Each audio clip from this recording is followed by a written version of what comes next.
Hello and welcome friends, स्वागत है आपका अपने चैनल स्कूलिंग एडुकेशन पे। दोस्तों, हम लोगों ने एनसीईआरटी और जेसीईआरटी में कक्षा 6 की इतिहास की पुस्तक और भूगोल की पुस्तक को कवर कर लिया है। आज हमारा जो नया चैप्टर है वो कक्षा 7 का एनसीईआरटी लेसन 1 हमारा पर्यावरण है या फिर पर्यावरण। ठीक है, तो दोस्तों अगर चैनल पे आप नए हो तो चैनल को सब्सक्राइब करें, वीडियो को लाइक करें एंड कमेंट करें और अन्य स्टूडेंट के साथ शेयर करें। दोस्तों, अब बात करें पर्यावरण जो है, पर्यावरण दो शब्दों से मिलकर बना है। पहला परि प्लस आवरण। ठीक है, परि प्लस आवरण, तो जिसमें परि मतलब होता है चारों ओर, आवरण मतलब घिरा होना। ठीक है, परि का अर्थ क्या होता है? चारों ओर, और आवरण मतलब घिरा होना। तो जैसे कि बोल सकते हैं कोई व्यक्ति या फिर जो जीवित प्राणी या फिर जो भी है, जैसे मैं मेरे जो चारों ओर जो भी चीजें दिख रही है, ठीक है, वो क्या होगा? हमारा पर्यावरण होगा। ठीक है, या फिर आप जो है आपके आजू बाजू में जो भी चीज दिख रहे हैं, जो भी फिर मानव निर्मित हो या फिर प्राकृतिक की देन हो, कोई भी चीज जो भी दिख रही है वो हमारे पर्यावरण का एक अंग है। जैसे आपके आसपास में आपके रूम जो है, मकान है, घर है, कपड़े होंगे, कुछ बिस्तर हो गए, फिर बेंच हो गए, जो भी है, जो भी चीजें, पुस्तकें रखी हुई है, अलमारी है, पंखा है, तो ये सारी चीजें क्या है? ये हमारा पर्यावरण है। ठीक है, तो आगे बात करें जो पर्यावरण के जो इंग्लिश शब्द है इन्वायरमेंट। इन्वायरमेंट एक फ्रेंच शब्द से उत्पन्न हुआ है। क्या है फ्रेंच शब्द? क्या, कौन सा शब्द? इन्वायरोनेट। ठीक है, इन्वायरोनेट से उत्पन्न हुआ इन्वायरमेंट, जिसका अर्थ होता है, क्या होता है? पड़ोस। ठीक है, इन्वायरोनेट जो है उसका अर्थ होता है पड़ोस। ठीक है, आगे देखें तो किसी भी जीवित प्राणी, जैसे हम लोग हो गए, पेड़ पौधे हो गए, जीव जंतु, कोई भी, ठीक, जीवित प्राणी के चारों ओर जो है, चारों ओर पाया जाने वाला, ठीक, चारों ओर पाया जाने वाला कौन सा? लोग, जैसे आपके आस पड़ोस में जो लोग होंगे वो स्थान, ठीक है, वस्तुएं, जो भी चीजें आपको दिख रही है आजू बाजू जो भी चीजें, उसके बाद प्रकृति। ठीक, ये सारी चीजें जो है हम क्या करते हैं? एक दूसरे को प्रभावित करते हैं। ठीक है, तो इसको क्या बोलते हैं हम लोग?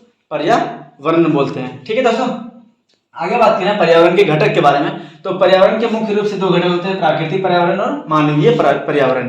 ठीक, प्राकृतिक पर्यावरण में हम लोग देखते हैं जैव और अजैव के रूप में इसको डिवाइड करते हैं। ठीक है, और मानवीय पर्यावरण को सामाजिक क्रियाएं और मानव निर्मित क्रियाएं के रूप में डिवाइड करते हैं। ठीक, प्राकृतिक पर्यावरण में जो जैव जो है वो जीवमंडल डिवाइड होता है। ठीक है, और प्राकृतिक पर्यावरण में अजैव तत्व जो है, अजैव तत्व में कौन से आते हैं? स्थल मंडल, आपके जल मंडल और वायुमंडल। ठीक है, आगे देखें तो मानवीय पर्यावरण को दो भागों में डिवाइड करते हैं, एक सामाजिक क्रियाएं और एक मानव निर्मित। ठीक, तो सामाजिक क्रिया में कौन से आते हैं? तो व्यक्ति हो गया, उसका परिवार हो गया, फिर आसपास के जो समुदाय समाज है वो हो गया, फिर उस धर्म हो गया, उसके बाद विभिन्न क्रियाकलाप जो मानव द्वारा किया जाता है, जैसे शैक्षणिक कार्य, आर्थिक कार्य, राजनीतिक कार्य, कोई भी क्रियाएं जो है वो इनके अंदर आते हैं। ठीक, इसके अंतर्गत आते हैं। ठीक, अब मानव निर्मित द्वारा जो है, जो मानव जो अपने आसपास जो चीजें, जो क्रियाकलाप करके जो चीजें निर्माण करते हैं, जो अन्य चीजें निर्माण करते हैं, उसको इसमें सम्मिलित करते हैं। जैसे आपका घर हो गया, सड़क हो गया, आजू बाजू की सड़क हो गया, वायु एंड सड़क परिवहन में जो आपकी गाड़ियां चलती है वो सारी चीजें, फिर ठीक है, फिर पार्क देखते हैं हम लोग, इमारतें, आजू बाजू जो बिल्डिंग्स देखते हैं हम लोग, वो अपार्टमेंट्स सब किस में आएंगे? आपके मानव निर्मित पर्यावरण के अंतर्गत आएंगे। उद्योग जो भी चलते हैं वो सारे किस में आएंगे? आपके मानव निर्मित क्रियाकलाप के अंदर, मानव निर्मित पर्यावरण के अंतर्गत आएंगे। ठीक है दोस्तों, आगे बात करें तो जो पर्यावरण को हम लोग दो भाग में डिवीजन करते हैं, एक प्राकृतिक पर्यावरण और एक दूसरा मानव निर्मित पर्यावरण। ठीक है, तो प्राकृतिक पर्यावरण में हम लोग देखते हैं क्या क्या आते हैं, तो वो सभी जीवीय, मतलब जिसमें जान होती है, और अजीवीय तत्व, जो परिस्थिति, सारे परिस्थिति इसमें आते हैं। ठीक है, जीवीय और अजीवीय दोनों तत्व इसमें सम्मिलित किए जाते हैं, दोनों परिस्थिति इसमें आते हैं। ठीक है, जैसे हम लोग देखते हैं मानव पर्यावरण, प्राकृतिक पर्यावरण में कौन से तत्व आएंगे? तो भूमि हो गया, जल हो गया, वायु हो गया, पेड़ पौधे, जीव जंतु, ये सभी मिलकर क्या करते हैं? प्राकृतिक पर्यावरण का निर्माण करते हैं। तो दोस्तों हम लोग देखते हैं सबसे पहले प्राकृतिक पर्यावरण को तीन भागों में, चार भागों में डिवाइड करते हैं, जैसे जैव और अजैव करते हैं। उसके बाद उसका डिवीजन हम लोग अलग अलग तत्वों में करते हैं। जैसे जैव में क्या करते हैं हम लोग? जैव में जैव मंडल आता है, और अजैव में क्या आते हैं? स्थल मंडल, जल मंडल और वायुमंडल आता है। ठीक, तो स्थल मंडल क्या है दोस्तों? इन सब चीजों के बारे में हम लोग पिछली वीडियो में हमने चर्चा करी हुई है, कक्षा 6 के एनसीईआरटी पुस्तक में, आप प्लेलिस्ट में वीडियो आप जाके चेक कर सकते हो। तो स्थल मंडल जो है वो पृथ्वी का क्या है? ठोस पर्पट्टीय भाग है। ठीक है, जो ऊपरी कठोर भाग है, ऊपरी जो स्थल जिसपे आप अभी विराजमान है, जिसपे आप खड़े हुए हैं, वो क्या है आपका स्थल मंडल में आता है, ठीक है। पृथ्वी का वह ठोस प्रपट्टी भाग जो, ठीक है, इसमें कठोर ऊपरी परत जो है, जो मृदा का निर्माण होता है, वो क्या किस में आते हैं आपके, ये स्थल मंडल में आते हैं, ठीक है। हमको इसी से हम लोग देखते हैं, इसी से हम लोग क्या क्या प्राप्त होता है, चट्टान प्राप्त होता है, खनिज प्राप्त होता है, मृदा प्राप्त होता है, कृषि के लिए आपका भूमि प्राप्त होता है, ठीक है। तो हम लोग देखते हैं वन जहाँ पे है, वन हो गया, फिर कृषि के लिए भूमि हो गया, फिर आपके चारगाह के लिए, जो पशुओं के चारगाह के लिए भूमि हो गया, मानवीय बस्तियों का निर्माण हुआ है, फिर उद्योग का निर्माण हुआ, ये सारे किस में आते हैं आपके, ये सारे आपके भाग किस में आएंगे, तो ये स्थल मंडल के भाग है, ठीक है। आगे बात करें तो जल मंडल में क्या आते हैं, तो जो समस्त जलीय भाग जो है वो इसमें जलीय क्षेत्र जो है किस में आएंगे आपके, जल मंडल में आएंगे, ठीक है। इसमें आपके क्या क्या आते हैं, जैसे विभिन्न जलाशय, जैसे सागर, नदी, तालाब, महासागर, ये सारे किस में आएंगे आपके, ये जल मंडल में आएंगे, ठीक। नेक्स्ट बात करें तो वायुमंडल में क्या आता है, तो वायुमंडल क्या है, वायु प्लस मंडल, ये सर दोस्त देख सकते हैं आप, देख सकते हैं, तो ये स्थल प्लस मंडल, वायु जल प्लस मंडल, वायु प्लस मंडल। मंडल क्या होता है, मंडल मतलब आवरण, ये भी चारों ओर से घिरा होना, ठीक है।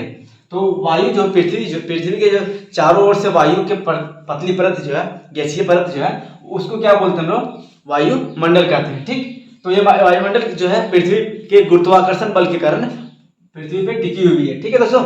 आगे बात करें तो जिसमें जो संगठन जो है, वायुमंडल के संगठन जो है, उसमें हम लोग देखते हैं विभिन्न धूलकण, ठीक है, गैसेस, जैसे ऑक्सीजन हो गया, नाइट्रोजन हो गया, हाइड्रोजन हो गया, हीलियम, लिथियम जो भी है, वो सारे तत्व किस में आएंगे आपके गैसेस में, जलवाष्प हो गया, धूलकण, ये सारे किस में आते हैं, वायुमंडल में, ठीक।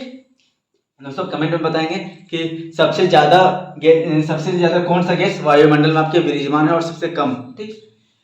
जैव मंडल की बात करें तो वो सभी जो पादप जो है, पादप हो गया, जीव जंतु मिलकर जो जीव क्या करते हैं, एक जीव मंडल का निर्माण करते हैं, ठीक है। इसमें हम लोग सजीव जो है, वो सारे सजीव की इसमें क्या करते हैं, सजीव जो है वो मिलकर के एक संसार का निर्माण करते हैं, जैसे मानव समुदाय, जीव जंतु, ठीक है, फिर आपके पेड़ पौधे, ये सारे क्या मिलकर क्या करते हैं, एक सजीव संसार, जिसमें सजीव मतलब इसमें जान होती है, सजीव संसार का निर्माण करते हैं, उसको हम लोग जीव मंडल कहते हैं, ठीक है। पादप जीव जंतु मिलकर क्या करते हैं, जीव मंडल का निर्माण करते हैं, ठीक। पृथ्वी परिभाषा की बात करें तो पृथ्वी का वह संकीर्ण भाग जिसमें स्थलीय, जल और वायु मिल करके क्या करते हैं, जीवन संभव बनाता है, ठीक है। पृथ्वी का वह स्थलीय भाग जहाँ पे वायु, जल और स्थल मिल करके क्या करते हैं, एक जीव, जहाँ पे जीवन संभव करता है, उसको क्या बोलते हैं हम लोग, जीव मंडल बोलते हैं, ठीक है दोस्तों। आगे बात करें तो परितंत्र क्या है, परितंत्र क्या है, ठीक है। तो वह तंत्र जिसमें समस्त जीवधारी आपस में क्या करते हैं, पर्यावरण के साथ मिल करके एक परस्पर क्रियाएं करते हैं, उसको हम लोग क्या बोलते हैं, उसको हम लोग बोलते हैं परितंत्र बोलते हैं, ठीक। वह तंत्र जिसमें एक समस्त पृथ्वी पर विद्यमान समस्त जीवधारी क्या करते हैं, अपने पर्यावरण के साथ परस्पर क्रियाएं करते हैं, उसके बाद जहाँ पे वो निवास करते हैं, निवास क्षेत्र जो है, उसका क्या क्या कहलाता है, परितंत्र कहलाता है। तो इसमें सारे जीव जंतु आते हैं, एक सूक्ष्म जीव से लेकर के आपके बड़े बड़े स्तनपायी जीव जो है, वो सारे जीव क्या किस में आते हैं, आपके परितंत्र में आते हैं, ठीक है। घटक की बात करें तो इसके दो प्रमुख घटक हैं, एक जैव घटक और दूसरा अजैव घटक, ठीक है। तो आगे बात करें जो परितंत्र है, परितंत्र एक प्राकृतिक भी होता है, एक मानव निर्मित भी परितंत्र होता है। तो परितंत्र जो प्राकृतिक में आते हैं, जिससे हम लोग बोल सकते हैं आपका वन किस में आएगा, आपके प्राकृतिक परितंत्र में आएगा, ठीक है। और दूसरा बात करें अगर पार्क की बात करें या फिर क्या बोलते हैं जू की बात करें, तो वो किस में आएगा, आपका एक क्या मानव निर्मित परितंत्र में आएगा, ठीक है। तो आगे देखें तो परितंत्र को हम लोग दो भाग में डिवीजन कर सकते हैं, पहला प्राकृतिक परितंत्र और दूसरा मानव निर्मित परितंत्र। प्राकृतिक परितंत्र में हम लोग देखते हैं एक जो है जलीय परितंत्र और एक स्थलीय परितंत्र, ठीक है। जलीय परितंत्र में हम लोग दो भाग में डिवीजन कर सकते हैं, बड़ा जलीय परितंत्र और एक छोटा जलीय परितंत्र। जो बड़ा जलीय परितंत्र में हम लोग देखते हैं सागर, महासागर आते हैं, ठीक है। और छोटे जलीय में नदी, तालाब जो है वो आपके जलीय परितंत्र में आएंगे, ठीक। स्थलीय परितंत्र में हम लोग देखते हैं वन, ठीक है, इसमें हम लोग देखेंगे वन, ठीक, घास के मैदान, ठीक, घास के मैदान, ये सारे जो है रेगिस्तान हो गया आपका, ठीक, ये सारे किस में आएंगे, आपके स्थलीय परितंत्र में आएंगे, ठीक है। मानव निर्मित में परितंत्र में हम लोग देखते हैं खेत हो गया आपका, जो मानव द्वारा बनाया जाता है, ठीक, जैसे आपका खेत, ठीक। दूसरा मानव निर्मित तालाब जो हो गया, फिर बागीचा हो गया, जू हो गया, ये सारे किस में आएंगे, आपके ये मानव निर्मित परितंत्र में आएंगे, ठीक है। आगे देखें दोस्तों, तो नेक्स्ट में हम लोग मानव पर्यावरण की बात करते हैं। मानव पर्यावरण, ठीक। तो अभी मैंने बताया था इसमें कौन कौन से आते हैं, ठीक है। तो सामाजिक क्रियाएं जो मानव करता है वो सारे तत्व इसमें आएंगे। मानव निर्मित जो सारे तत्व जो है वो सारे किसमें आएंगे, आपके मानव पर्यावरण के अंतर्गत आएंगे, ठीक है। मानव क्या करता है, अपने पर्यावरण के साथ पारस्परिक क्रियाएं करता है और अपनी आवश्यकता अनुसार उसको परिवर्तन करता है, ठीक है। मानव क्या करता है, पर्यावरण के साथ, जो पर्यावरण को है, पर्यावरण के साथ क्या करता है, पारस्परिक क्रियाएं करता है, ठीक है। और उसको जो है अपने आवश्यकता अनुसार, जिस प्रकार उसका आवश्यकता बढ़ती जाती है उस प्रकार उसके पर्यावरण में क्या करता है, परिवर्तन करता है। उसको हम लोग क्या बोलते हैं, मानव पर्यावरण बोलेंगे, ठीक है। इसमें हम लोग देखते हैं, क्या देखते हैं, मानव जो है अपने आधुनिक ज्ञान, ठीक है, और फिर आधुनिक तकनीकों का उपयोग करके क्या करता है, अपने पर्यावरण में आवश्यकता अनुसार परिवर्तन करता है, ठीक है। जैसे हम लोग देखते हैं, मानव क्या करता है, पहले आग की खोज करता है, उसके बाद फिर धीरे धीरे अस्थायी रूप से बसना प्रारंभ करता है, कृषि के स्टार्ट करता है, अस्थायी रूप से बसना प्रारंभ करता है। ये सारी चीजें किस में आएंगे, आपके मानव पर्यावरण के अंतर्गत आएगा। मानव कौशल, मानव ज्ञान के रूप, मानव ज्ञान का, मानव तकनीकों के उपयोग करके पर्यावरण में जो आवश्यकता रूप से परिवर्तन करता है वो सारी चीजें आएंगे आपकी किसमें, मानव पर्यावरण में, ठीक है। मानव जो क्रियाएं करता है, ठीक है, मानव क्रियाएं जो आपके घर हो गया, ठीक है, परिवार हो गया, फिर समुदाय हो गया, फिर समाज हो गया, फिर समाज में, समाज के साथ जैसे संबंध बनाता है, फिर देश में आजू बाजू अपने आसपास के पड़ोसी राज्य हो गए, राज्य के साथ संबंध बनाता है, ठीक है, अंतर्राष्ट्रीय संबंध के रूप में लोग देखते हैं, ठीक। ये सारी जो क्रियाएं करते हैं मानव, अपने आर्थिक रूप से शैक्षणिक क्रियाकलाप करते हैं, फिर जीविका के लिए जो अपने क्रियाकलाप करते हैं, राजनीतिक क्रियाएं, ये सारी चीजें किसमें आएंगे, आपके सामाजिक क्रियाएं के अंतर्गत आएंगे, ठीक है दोस्तों। आगे देखिए, मानव निर्मित जो है, मानव निर्मित पर्यावरण में हम लोग देखते हैं क्या चीजें, जैसे सड़क, मानव सड़क का निर्माण करता है, इमारत का निर्माण करता है, फिर आपके देखते हैं उद्योग का निर्माण करता है। इस सब का जो जाल है ये सारे किसमें आएंगे, आपके मानव पर्यावरण के अंतर्गत आएंगे, ठीक है। मानव के जो अपनी क्रियाएं कर रहा है, अपने पर्यावरण के साथ छेड़छाड़ कर रहा है, अपने आधुनिक ज्ञान का, तकनीकों का यूज करके मानव पर्यावरण में जो परिवर्तन कर रहा है, उसके कारण क्या होता है, पर्यावरण में जो बहुत सारे परिवर्तन आते हैं, ठीक है। इसके कारण मानव की क्रियाकलाप के कारण क्या होता है, कुछ अवांछनीय तत्व जो है वो पर्यावरण में घुल मिल जाते हैं, जिसको हम लोग प्रदूषण कहते हैं, ठीक है। अभी हम लोग इसके बारे में देखेंगे दोस्तों। आगे बात करें, पर्यावरण प्रदूषण क्या होता है, ठीक है। तो पर्यावरण प्रदूषण क्या होता है, जब पर्यावरण में क्या होता है, कुछ प्रदूषक या फिर अवांछनीय तत्व का सम्मिश्रण हो जाता है तो उसको हम लोग पर्यावरण प्रदूषण बोलते हैं, ठीक है।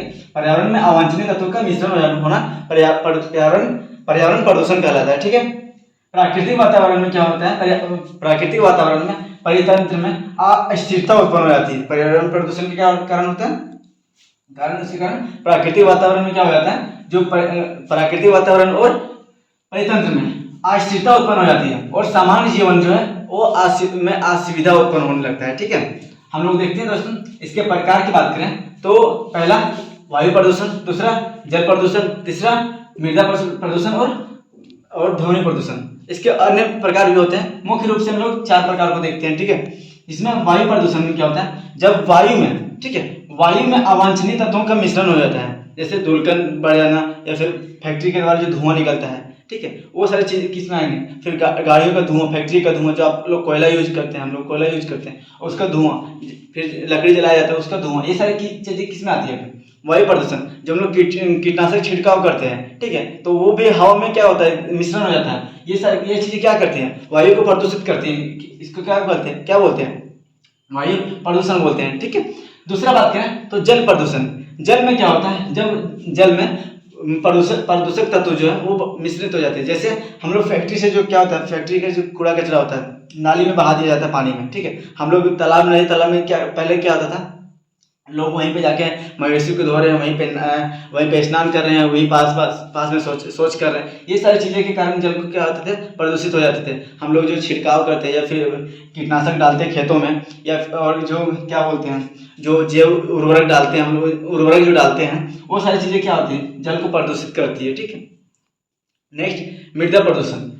मृदा प्रदूषण में क्या होता है, जो हम लोग चीज़ें फेंकते हैं, ठीक है, जो चीज़ें हम लोग क्या करते हैं, फेंक देते हैं, उस खुले में फेंक देते हैं, कूड़ा कचरा जो खुले में फेंक देते हैं, और जो प्लास्टिक हो गया है वो जो जलाया जाता है, उसके कारण क्या होता है, मृदा प्रदूषित होती है, ठीक। ध्वनि प्रदूषण। ध्वनि में कैसे, साउंड पोल्यूशन होता है, जो जैसे हम लोग ट्रैफिक में बात करें तो ट्रैफिक में जाम लग जाने के बाद क्या होता है, चारों साइड से एक ही आवाज आता है, हॉर्न का आवाज आता है। फिर फैक्ट्री के आसपास से गुजरते हैं हम लोग, तो क्या होता है, फैक्ट्री के जो कारखाने, जो मशीनरी, बड़े बड़े मशीनरी चलते हैं, उसके कारण क्या होता है, ध्वनि प्रदूषण उत्पन्न होता है। ठीक है, और एग्जाम्पल जैसे डीजे बज रहा है, तो उसके कारण क्या होता है, जो तीव्र साउंड से डीजे बजता है, वो उसके कारण भी क्या होता है, ध्वनि प्रदूषण होता है।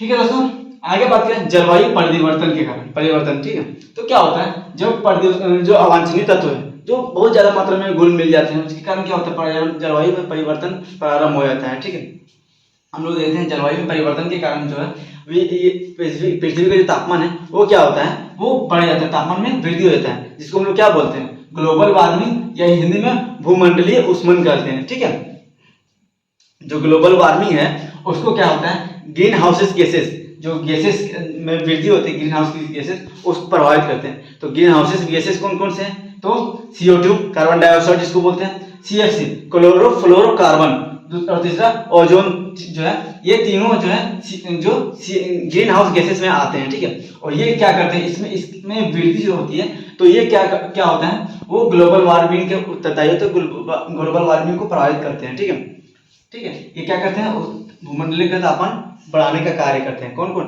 CO2 जिसे कार्बन डाइऑक्साइड बोलते हैं, क्लोरोफ्लोरोकार्बन, और ओजोन 3 दोस्तों कमेंट में बताएंगे। तो ओजोन 3 जो O3 है, ये वायुमंडल के किस मंडल में पाया जाता है। ठीक है, ओजोन किस मंडल में पाया जाता है, जो CFC है दोस्तों, ये हम लोग यूज करते हैं, रेफ्रिजरेटर जो AC यूज करते हैं, इसमें इसके कारण इससे उत्सर्जित होता है। ठीक है, CO2 कोयला जलाने से आप लोग देखते हैं जो CO2 उत्पादन होता है। ठीक, आगे देखें तो इन जलवायु परिवर्तन को ध्यान में रखकर क्या पर्यावरण को परिवर्तन हो रहा है धीरे धीरे, उसको ध्यान में रख करके कुछ सम्मेलन, विश्व स्तरीय सम्मेलन किए गए। ठीक है, और चिंता जाहिर की गई। तो स्टॉकहोम सम्मेलन जो है, स्टॉकहोम सम्मेलन, ये पर्यावरण को ध्यान में रख के किया गया। इसमें हम लोग देखते हैं ये सम्मेलन कहाँ पे होता है, तो स्टॉकहोम में होता है। कब होता है, तो 5 जून 1972 को होता है।